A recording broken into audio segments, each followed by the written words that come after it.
So let's talk about relationships or girls or dating when you are early in recovery. Let me disclaimer that I drive a lot, at least getting to work and back, so it's a lot of time that I get to think, and a lot of my videos are going to be when I'm driving. So as far as dating goes, I've had a couple of instances today, not today, but this week, in the sober living house. One of them was just a full-out relapse. One of the kids went onto a dating site, snuck out to meet a girl. She wanted to drink, so he starts drinking with her because he wants to get with her or be with her, have relations. And drinking leads to him disappearing for a day, and we end up finding him on Van Buren. Through the grapevine, we found out slamming heroin, and now he's in a detox facility. So just like that. Another guy I found out in the house exhibiting some old behaviors when it comes to how he interacts with women, and there were some concerns that were raised with the other guys because it's manipulative and it's unhealthy and it's just it's immature. It's old behaviors, and there's concerns around that. Anything related to the way we used to act prior to attempting to get our collective shit together needs to be addressed, right, in general. And I addressed that as well. There's signs before a relapse, and if I can catch them early, I'm going to. So as far as dating goes, I have a story about my early recovery. I was at a gentleman's club in Vegas about a week before I ended up, or at least within the month that I ended up coming to Arizona to get to, and where I ended up being admitted into a 30-day program. But you rewind a week prior, I'm sitting in a cabaret in Vegas, and this absolutely stunningly beautiful dancer, stripper, gives me her number. And I thought it was fake. I'm like, this never happens to me, you know, like this. And she says, no, because it turns out we were both from Arizona. You know, she went to the same high school I did, of course, 10 years after I did.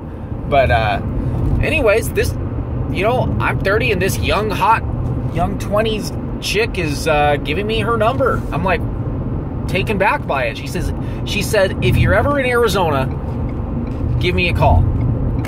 And I thought, well, who knows when I'll ever be in Arizona. Well, it turns out within the next month, I'm sitting in rehab in Arizona, Chandler Valley Hope.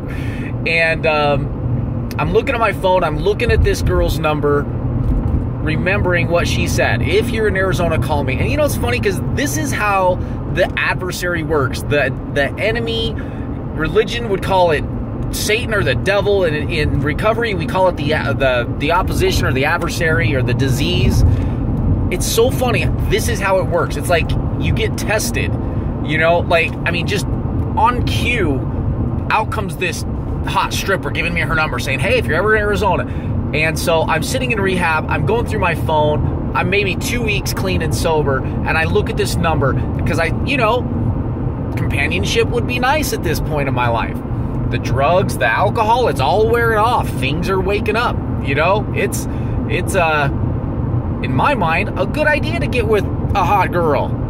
But then there's the whole I'm in rehab, I'm trying to get clean and sober thing. And that outweighed my desire to go be with the first stripper to ever give me her number. I deleted her number because I know where that would lead. I know what strippers do. I know where I would end up. I got rid of her number. I just deleted it. It took a lot of willpower, but I did. Boom, delete. And that's what you have to do early in recovery. You have got to make up your mind that you want a better life for yourself. You cannot let your desire to go out and get some instant gratification and get laid, or, it's just not a priority early on in recovery. And emotionally,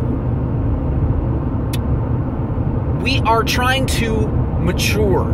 to become more emotionally intelligent and gain some self-mastery. And it's very difficult to do that when you're involving, adding the additional stresses and dynamics and the emotions with a relationship. Oftentimes it's best to just focus on you, even if you're in a relationship. Just give yourself, at a minimum, give yourself 30, 60, 90 days to really focus on your serenity in your life.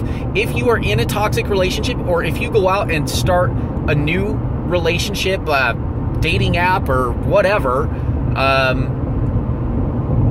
odds are you're going to attract somebody similar to where you're at emotionally, and there's going to be complications, there's going to be issues, and they may be a good person with good intentions, but the very act of you two tangling together in toxic behaviors because you don't have the wherewithal, you don't understand what codependency is, or what narcissism is, or what an interdependent relationship is versus a codependent relationship. There's just so many things that we're trying to learn about ourselves to better, and you're not there yet. And so being together, you are going to take yourself down into a negative place, very likely, into a dark place, very likely, into through frustration and just negative interactions and arguing and all of the things that come with a relationship. It's very important that you focus on yourself and learn how to become a responsible, emotionally secure. Focus on your recovery, your spiritual, emotional, mental, your physical recovery. Focus on that. Financially, get yourself back together. And then, I was 2 years into recovery and still was not prepared for, I thought emotionally I was mature, and I married somebody that turned out to be very, very sick, like major personality disorder, and I just couldn't catch it. I am such a severe codependent. The flags should have been going off. I should have known, but I just was not prepared for it, and I was hasty, and I settled, and I went into a relationship early. All things said and done, I've got a son, glad I did, but you know what? I wasn't ready for it. I still had a lot of growth to do. I let fear make my decisions as far as jumping into a relationship too early, some economic fears, things like that. You just got to be careful with it. I see this take guys out all the time. There's a reason it is suggested that we take 1 year and just focus on our life. I know it's hard. I try not to micromanage it too much with the guys in my sober living or my sponsees, but absolutely be careful. All right? That's my 2 cents. Thanks.